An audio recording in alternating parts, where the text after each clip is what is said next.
ভোমরার লক্ষ্মীদাড়ি সীমান্ত এলাকা, ওপারে ভারতের ঘোজাডাঙ্গা। সীমান্তের প্রায় 2 কিলোমিটার এলাকায় সার্চ লাইট বসিয়েছে বিএসএফ।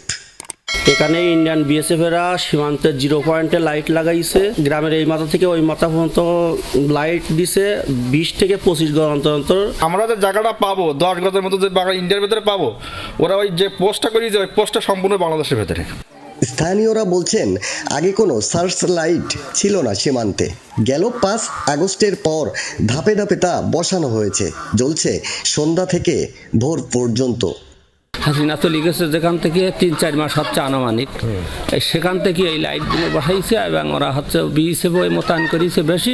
তার এলাকায় তার দেশে যা পারে করুক, কিন্তু হিসেবে আমাদের এই যে 0 পয়েন্টের সব একদম ফাঁকা হয়ে গিয়ে দিনমার মতন হয়ে গিয়ে, কিন্তু ওটা তো ঠিক না।